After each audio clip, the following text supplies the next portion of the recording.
Welcome back to Scary Bear Attacks. Today's episode takes us to the majestic Rocky Mountains near the headwaters of the Navajo River. The San Juan Wilderness area is a rugged combination of forest and granite peaks ranging in elevation from around 8,000 to 12,000 feet. The valley's flush with deer, elk, coyotes, and black bear, but the ecological niche of the grizzly now goes unfilled. On the eve of September 23, 1979, Colorado native and hunting guide Ed Wiseman slips quietly through the forest as the day of elk hunting winds down.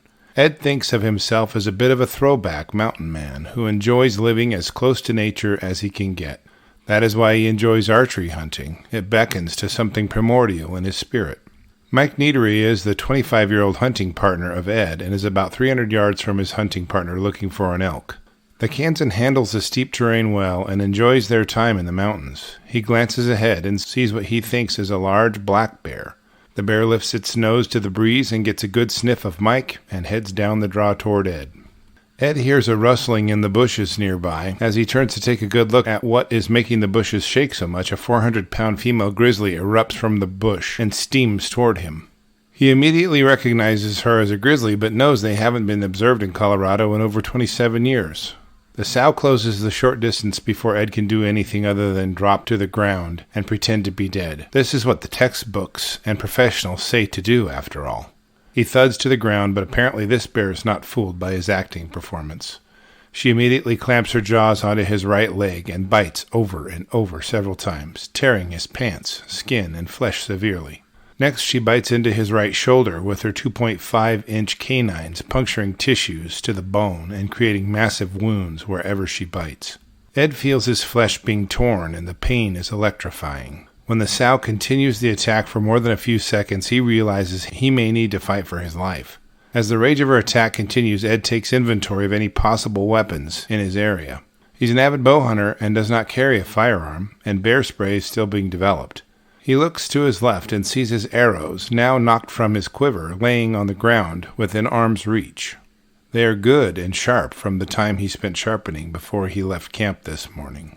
Ed reaches over and grasps one of the aluminum arrows and in one fluid motion plunges it into the grizzly's neck like a long dagger. The arrow shaft breaks in two and blood sprays in his face. He hit pay dirt with his first strike, severing the sow's jugular vein. Unfazed by the fatal wound to her neck, the grizzly continues to tear at him with her claws and bite him severely. Ed reaches up and removes the arrow shaft from her neck and plunges it into her chest just behind her leg. This blow strikes her in the heart and causes her to withdraw a short distance. She slowly walks and turns back toward Ed, then lays down and puts her head on her paws. Colorado's last grizzly bear breathes her final breath and finds peace. Mike hears Ed's loud scream, so he hurries to where the two parted company. The only clue he can find is Ed's black wool cap, and it has blood on it. He is immediately concerned for his guide and friend, as it looks like he's been attacked and dragged away by a bear. That is when he hears Ed's cries for help and runs to his companion's side. Ed is in bad shape, very bad shape. He has obviously broken bones, exposed tendons and muscle tissue, and deep gashes over his shoulders and legs. Ed is already working on his own rescue plan and asks Mike to ride his horse back to camp to get help. Life Flight will fly him to the hospital, and all this drama should be over soon. Ed came from tough stock, a steel mill worker for a father and a stoic and tough mother. He was never overly worried about any setback. This toughness will get him through. The rescue copter arrived just after sunrise, and Ed was flown to the hospital in Alamosa. After a week, he thinks he's ready to be released, but when a doctor removes one of his dressings on his thigh and sticks his entire finger into one of the wounds, he suddenly understands recovery will take some time. The doctor drains the pus and fluids from the wound and repacks the dressing. After 2 more weeks, Ed is released to home care, but just 6 months later guides a client on a cougar hunt, and in a further 3 months returns to the attack site without the assistance of a walking cane. He worked for 20 more years as a Colorado hunting guide. He now works at Walmart to stay busy. He still has the broken arrow shaft and broadhead he used to kill the bear. The bear's pelt and skeleton still sit on the basement of the Denver Museum of Nature and Science, with her skull on display on the 2nd floor. When experts examined her corpse, they discovered that she was around 20 years old and had severe arthritis. She also probably never bore cubs. Ed says he doesn't worry about the attack, he says with a smile, but for those who have yet to be attacked. Welcome back to Scary Bear Attacks. Today's episode takes us to the interior of northern British Columbia, Canada, near a small town called Gatineau.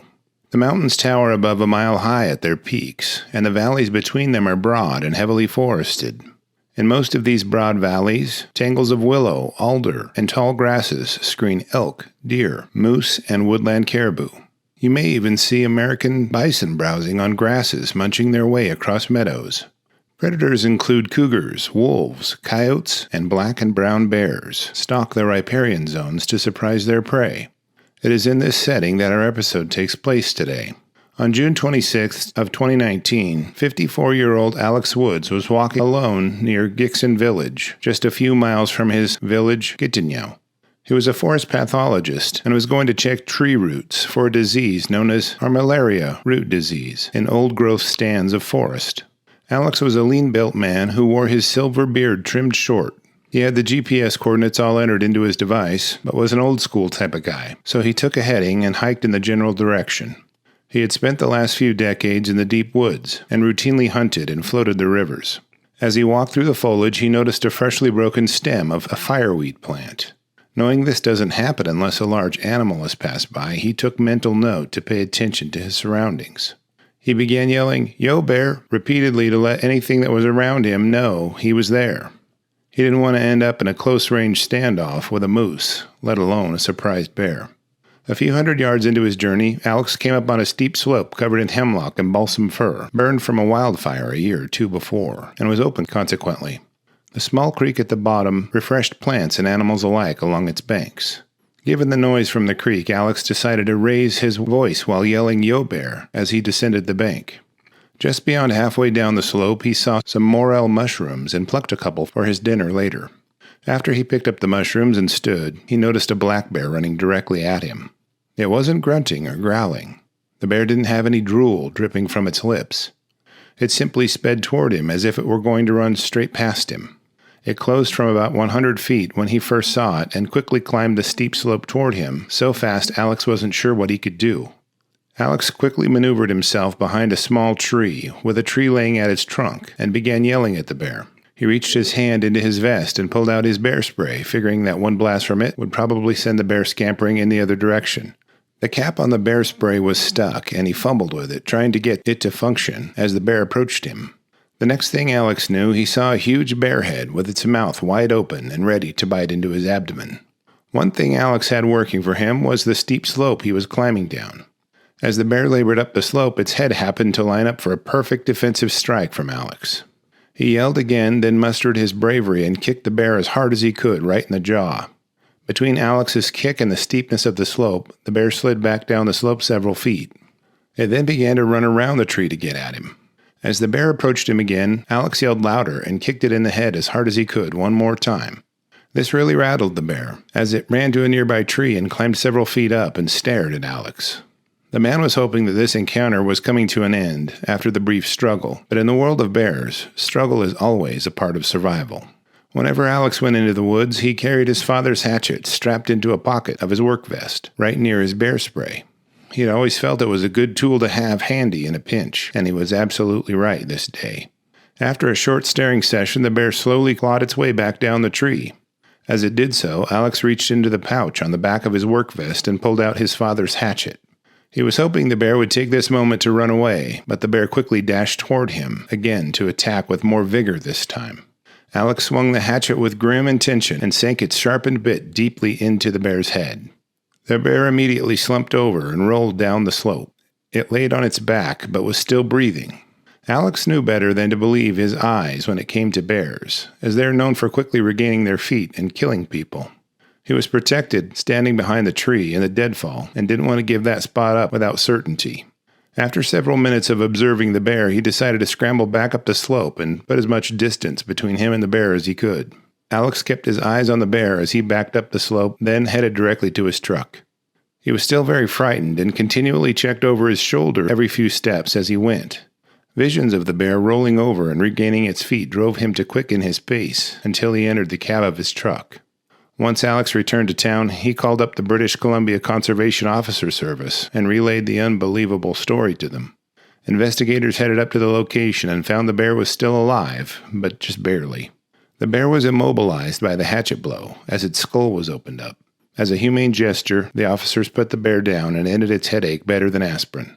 The officers returned to town and let Alex know that the bear had cubs, and that may be why she was so defensive. He was still torn up by the information, as he would have never wanted to orphan bear cubs. He rehearsed in his mind how he had done everything that had worked for 35 years in the woods. He yelled and made plenty of noise to make sure the bear would know he was there, but maybe the creek covered up his attempts to be bear aware. Several experts indicated that the sow was demonstrating predatory behavior in her attack of Alex. He was lucky that day.